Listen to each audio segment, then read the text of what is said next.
Voz de Deus para nossas vidas essa noite. Você pode receber o ungido do Senhor com uma linda salva de palmas a Jesus?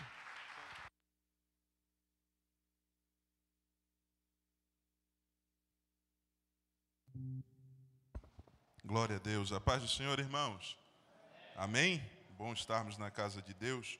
Deus abençoe a vida do pastor Laerte, a vida do Rafael, essa família pastoral, toda a sua casa, esta igreja. Deus abençoe a sua vida. Felipe, prazer poder cultuar a Deus contigo, meu amigo. Deus abençoe sua vida. Manda um abraço, pastor Eduardo. Deus abençoe seu ministério cada vez mais. Quantos estão alegres de estar na presença de Deus?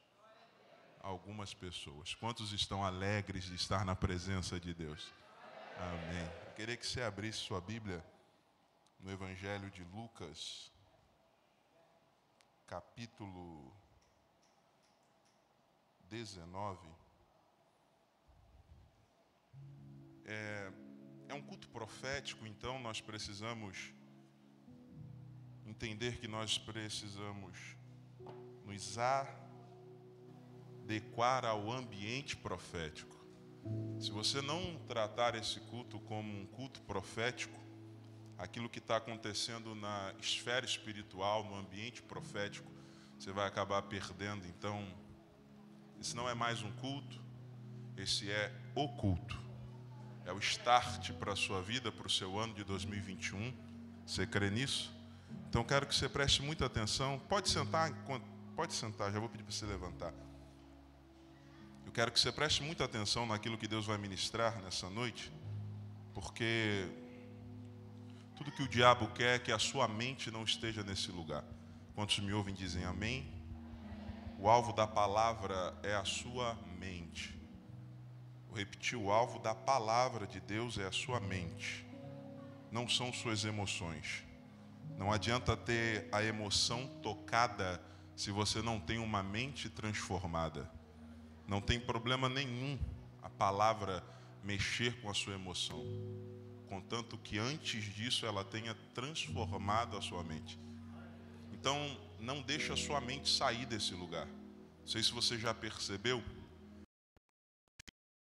a mente aqui durante o culto, percebeu que nesses minutos, desde que você entrou aqui, a sua mente já foi em vários lugares. Quem consegue confirmar isso comigo? Não é verdade? A sua mente já saiu daqui várias vezes. Já foi lá no amanhã, olha só que interessante. A sua mente foi em algo que ainda nem existe. Só para você perder o que está acontecendo aqui agora. Então não sabote o culto. Glória a Deus. Não deixe nada tirar a sua mente desse lugar. Eu sei que você tem problema, eu também tenho. Eu sei que você tem dificuldade. Eu sei que você tem sonhos, desejos. Eu sei que você tem planos. Mas eu quero que você traga a sua mente para aqui e para agora. Para você poder ver e viver o que Deus tem para você aqui nessa noite. Então não sabote o culto. Mantenha a mente aqui. O alvo da palavra de Deus é a sua mente. Agora você pode ficar de pé. Lucas capítulo 19. Vamos ler a palavra de Deus. Eu não queria ministrar sobre algo que eu já ministrei. Eu pedi para Deus algo especial para essa noite. Problema nenhum em repetir mensagem. Eu faço isso não é errado, mas eu pedi para Deus algo especial para as nossas vidas essa noite. E enquanto eu estava ajudando ali, nos afazeres de casa, Deus falou ao meu coração. E esse texto tem tudo a ver com aquilo que é proposto por esta igreja, pela liderança desse lugar, para a sua vida no ano de 2021, ano de metanoia. Então, eu tenho certeza que Deus, Ele vai falar no seu coração, como Ele falou no meu. Lucas, capítulo 19, podemos ler? Entrando em Jericó, atravessava Jesus a cidade. Eis que um homem chamado Zaqueu, maioral dos publicanos e rico, procurava ver quem era Jesus, mas não podia, por causa da multidão, por ser ele de pequena estatura. Então, correndo adiante, subiu a um sicômoro, a fim de vê-lo, porque por ali havia de passar. Versículo 5. Quando Jesus chegou àquele lugar, olhando para cima, disse-lhe: Zaqueu, desce depressa, ó glória, pois me convém ficar hoje em tua casa. Ele desceu e toda a pressa o recebeu com alegria. Todos os que viram isso murmuravam, dizendo que ele se hospedara com um homem pecador. Versículo 8.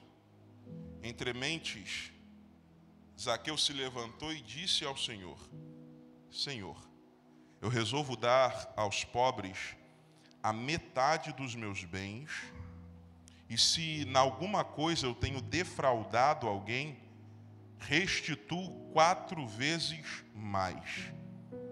Então Jesus lhe disse: hoje houve salvação nessa casa, pois que também este é filho de Abraão, porque o Filho do Homem veio buscar e salvar o perdido. Você pode curvar a cabeça, Senhor? A tua palavra, ela é poderosa e ela tem poder para transformar as nossas vidas. Que a tua palavra opere, Senhor, nessa noite, fazendo a sua vontade. Essa é a minha oração, em nome de Jesus. Amém. Você pode sentar?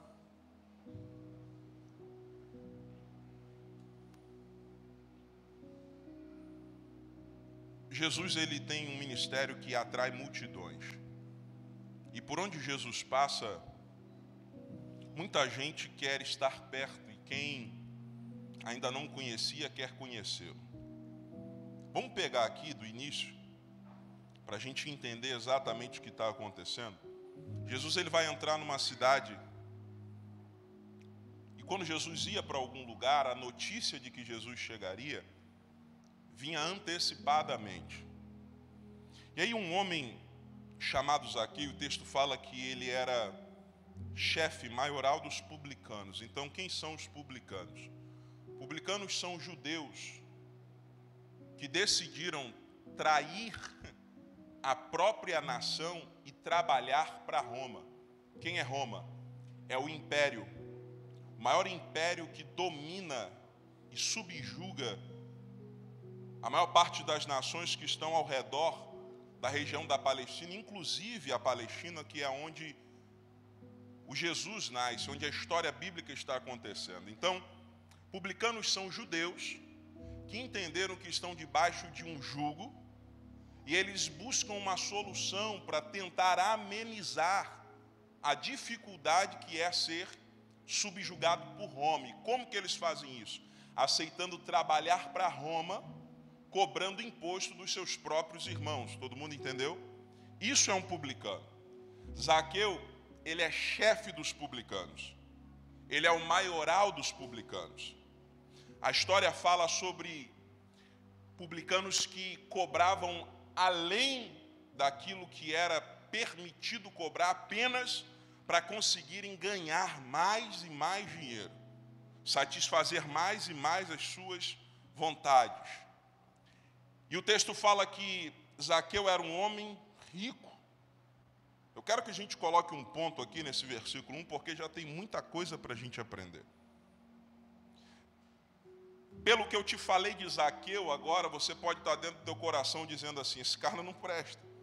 Esse cara é com certeza um pecador. Esse camarada aí é a pior raça que existe. Como é que pode trair os próprios irmãos, a própria nação, a própria pátria? Como é que pode trabalhar para os próprios inimigos para poder enriquecer, para poder auferir ganhos? Você está certo. Zaqueu é um pecador da pior categoria. Só que sobre o pecado, e não só de Zaqueu, mas um princípio a respeito do pecado, eu quero que você entenda. Pecado não começa quando você faz algo de errado. Pecado começa quando você deixa de fazer aquilo que é certo. Você pode estar dizendo assim, mas é a mesma coisa. Não. O pecado não é resultado das suas piores atitudes. Pecado é consequência das suas pequenas omissões. Quero que você comece a gravar o que Deus vai ministrar ao seu coração aqui nessa noite de alguma forma. Pecado não é resultado das suas piores ações, atitudes. Pecado é consequência das suas pequenas omissões. Então, a gente vive uma vida preocupando-se muito em não fazer aquilo que é errado, quando na verdade a nossa maior preocupação deveria ser não deixar de fazer aquilo que é certo. Quem está entendendo ou está difícil? Gênesis capítulo 2, versículo 16. Se a gente quer aprender, a gente vai lá para o princípio. E Deus deu uma ordem para o homem. Quem está comigo diz amém. De toda árvore que está no jardim, comam livremente. Essa é a ordem. Ponto e vírgula. Mas da árvore do conhecimento do bem e do mal, dela não comam, porque no dia que comeres certamente morrerão. Então qual é a ordem? Não comer da árvore? Ou a ordem começa lá atrás, em comam livremente? Você entende que a ordem não é só uma negativa, a ordem é uma obrigação. Não só sobre o que eles não podem fazer, mas primeiramente aquilo que eles não podem deixar de fazer. Deus está dizendo, a ordem é essa: comam de todas as árvores que estão no jardim. E depois de cumprir essa ordem, que é se alimentar, vai ficar mais fácil você concluir e continuar obedecendo a ordem, que é não comer daquela árvore que está no meio. Quem está entendendo? O pecado de Eva não começou quando ela comeu do fruto proibido, mas quando ela decidiu deixar de comer dos frutos permitidos. Por quê? Porque se ela tivesse cheia dos frutos permitidos, não haveria espaço nela para os frutos proibidos. Alguém está entendendo o que Deus está ministrando aqui nessa noite? O erro de Eva é decidir dar uma volta para caminhar sozinho, porque Deus não fez Eva para caminhar distante de Adão, e nem fez Adão para caminhar distante de Eva, mas colocou um diante do outro para serem ajudadores um dos outros. Muito difícil alguém sair para comer sozinho. Eu, por exemplo, acho que eu nunca fiz isso. Nunca cheguei assim e falei, não, vou ali naquele restaurante e vou lá comer sozinho. E sento na mesa e peço uma pizza e como sozinho. Eu acho que ninguém faz isso. Geralmente não é assim. Quando a gente sai para comer, a gente sempre chama alguém, né? Porque, na verdade, Deus não fez a mangueira para você sentar debaixo dela sozinho e comer a manga. Mas o alimento, ele tem uma função de gerar comunhão. Você tem que entender isso. Então, Deus não fez o alimento no Éden para o homem comer sozinho, mas para que em comunhão eles usufruíssem daquilo que Deus fez. Quem está entendendo? Agora, quando Eva decide achar que pode ir sozinha para qualquer lugar e ainda deixar uma brecha, porque o Satanás não atacou o homem enquanto eles estavam juntos, porque sabe que juntos são mais fortes. Queria que você só olhasse para quem está do seu lado, não precisa pegar na mão, não precisa falar nada. É só para você entender que enquanto você estiver lado a lado com esse irmão, vai ser mais difícil o diabo te enganar. Enquanto você estiver em comunhão, vai ser mais difícil você ceder às tentativas do diabo. Quem está entendendo? Há quem diga que a igreja não tem mais importância nos dias de hoje, que a gente pode ficar de casa. Não, mentira do diabo. A comunhão fortalece, a comunhão enriquece, a comunhão te livra das tentações. O diabo, ele usou desse artifício, falou, agora que ela está sozinha, mais fraca, eu vou jogar para ela uma oportunidade. E aí, a gente precisa entender isso, que o pecado de Zaqueu não foi começar a cobrar dos seus irmãos, mas foi deixar de amar os seus irmãos. Porque se ele amasse os irmãos, ele não trairia os irmãos. O pecado de Davi não foi chamar Betseba. Você pode pegar esse princípio e aplicar para toda a história bíblica, que você vai entender que o pecado não começa quando eu faço algo de errado, mas quando eu deixo de fazer o que é certo. Davi não pecou quando ele chamou Betseba, se deitou e mandou matar Urias. Vai no texto, você vai ver assim, em um tempo em que os reis deveriam ir para a guerra, Davi decidiu ficar em casa. Então o pecado de Davi não começa quando ele faz algo de errado, mas quando ele decide deixar de fazer o que é certo. Onde você quer chegar, Eliabe? Que enquanto você estiver fazendo a vontade de Deus, enquanto você estiver cheio da vontade de Deus, enquanto você estiver ocupado com a vontade de Deus, não vai ter tempo e nem espaço para você fazer a vontade do diabo. O perigo da nossa geração e desse tempo é andarmos vazios, é andarmos com fome, é deixarmos um espaço dentro de nós desocupado. Mas eu louvo a Ele que você está aqui nessa noite para se encher da palavra, da vontade, do Espírito, ou glória, da presença de Deus. E quando você sair daqui, o diabo pode te oferecer o que for, mas nada vai trazer para você satisfação, porque você já está cheio da vontade de Deus. É simples, Provérbios 23 diz assim: a alma farta, o que ela faz? Ela pisa ao favo de mel. Mas para a alma faminta, até o amargo se torna doce. Provérbios está corroborando com isso que eu estou dizendo. O que ele está falando? Para quem está cheio, a alma farta. Você coloca na frente dele o que é saboroso, o que é apetitoso, o que é bonito.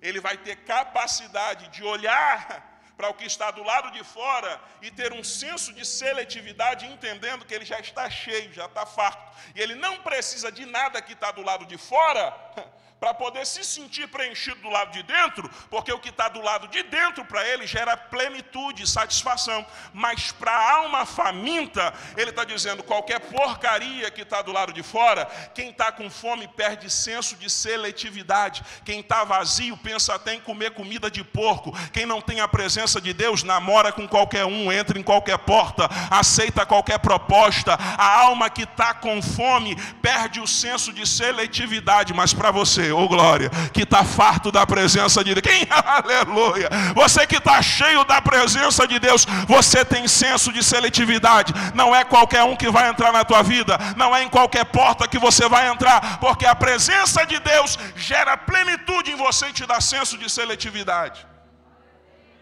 Então o pecado de Zaqueu é deixar de fazer o que é certo. Então assim, ele se enriquece, mas ele, quando ouve falar que o Jesus vai vir, eu gosto dessa palavra do versículo 3, procurava ver quem era Jesus.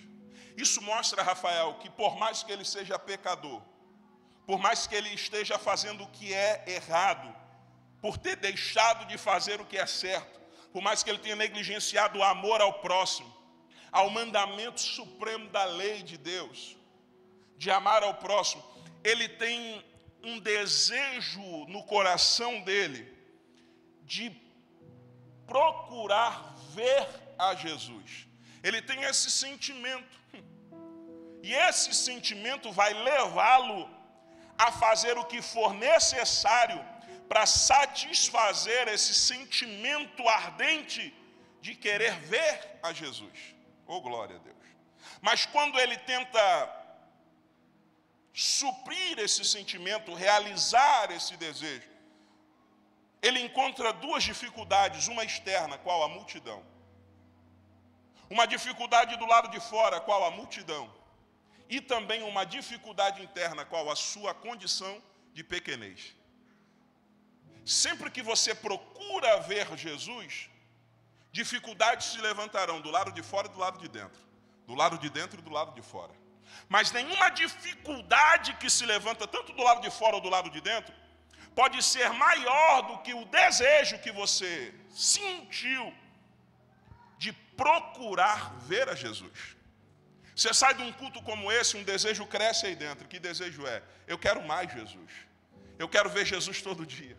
Eu quero Jesus toda hora. Mas quando você desce por essa rampa, ou desce por essa escada, entra no teu carro, entra no ônibus, pega a bicicleta, pega a moto e vai para casa, você precisa entender que você vai ter desafios do lado de fora.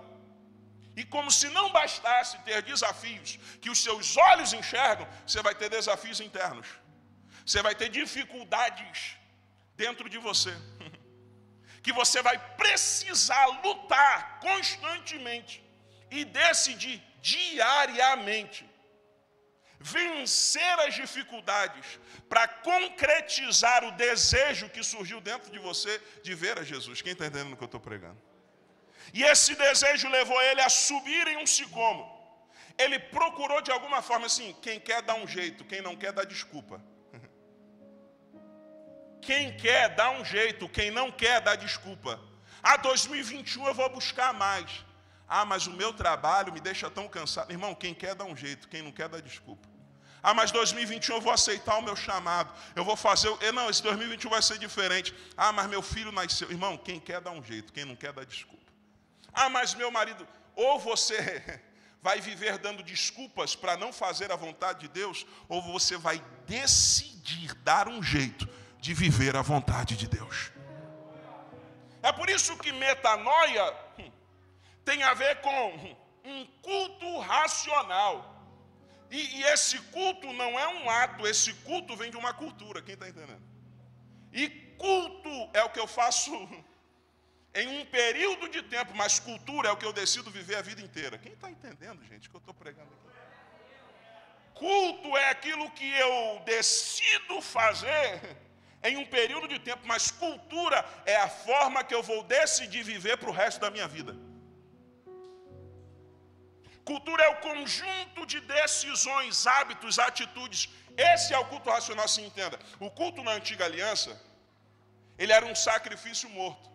Então ele não exigia a voluntariedade do sacrifício, porque o cordeiro, querendo ou não, ele era subjugado à vontade do ofertante. Então o cordeiro era morto e lançado no fogo. Mas na nova aliança, a metanoia transforma a mente. Para quê? Para eu entender que o meu culto é racional e eu sou um sacrifício vivo. Então assim, nenhum animal vai para o fogo porque quer. Primeiro tinha que matar o animal para botar no fogo. Mas Jesus vem estabelecer um novo relacionamento. Um novo tipo de cultura. E qual é? Não é aquela em que eu sou obrigado a ir para o altar. É aquela que eu voluntariamente me lanço no altar. Oh, glória a Deus. Não é a cultura onde, porque o pastor está mandando, eu vou fazer. Não é a cultura onde eu vou fazer porque eu vou ganhar. É uma outra aliança. Na lei, as pessoas faziam olhando para frente, para aquilo que elas iam receber lá na frente. Mas na graça, eu não faço olhando apenas para frente. Eu faço olhando para trás. Não por aquilo que eu vou receber amanhã, mas pela graça da salvação do sangue que foi derramado há 2000 anos atrás. Essa é a minha, a sua motivação. Gratidão. Então assim, eu voluntariamente, porque tenho a mente transformada, estou me entregando no altar, sabendo que o fogo vai consumir tudo aquilo que não convém à vontade de Deus, e só vai restar, oh glória, aquilo que Deus quer. Entenda assim, o poder de Deus te muda, mas a vontade de Deus te transforma. E a gente está muito atrás de poder. E a gente quer cultos poderosos, Felipe Abreu. A gente busca cultos poderosos, pastor Lai. As pessoas no presente tempo estão atrás de cultos poderosos, onde elas vão ter sensações que vão fazê-las esquecer dos problemas momentaneamente, que vão fazê-las sentir uma alegria esporádica, mas quando chega na segunda-feira é tudo do mesmo jeito, tudo da mesma forma e nada foi transformado. Por quê? Porque o poder muda, mas a vontade transforma. E Deus não é um Deus de mudanças. Deus é um Deus de transformação. Ele não está dizendo mudai-vos pela renovação. Ele está dizendo transformai-vos. Porque o que muda desmuda, mas o que é transformado nunca mais volta a ser o mesmo. Oh, glória a Deus. Essa é uma noite de transformação. Oh, aleluia. Quando a lagarta entra no casulo, ela não entra num processo de mudança. Ela entra num processo de transformação. A mudança é coisa rápida, mas o resultado vai rápido também. A transformação é um processo lento, mas o resultado é permanente.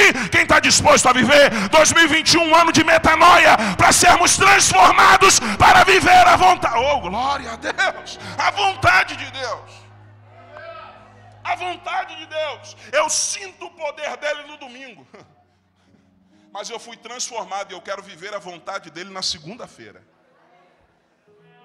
Porque eu entrei numa cultura onde eu entendo que eu sou um sacrifício vivo. Oh, glória. E se na segunda eu tiver que deixar de fazer o que eu quero, para entender que a transformação e a metanoia aconteceu na minha vida, para viver a vontade de Deus, eu abandono a minha vontade e agarro a vontade de Deus.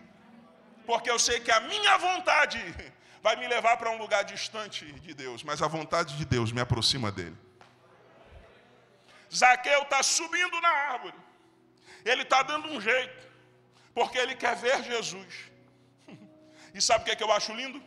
Que quando o céu percebe em você um pequeno desejo de ter um vislumbre de quem ele é, ele sempre vai te surpreender.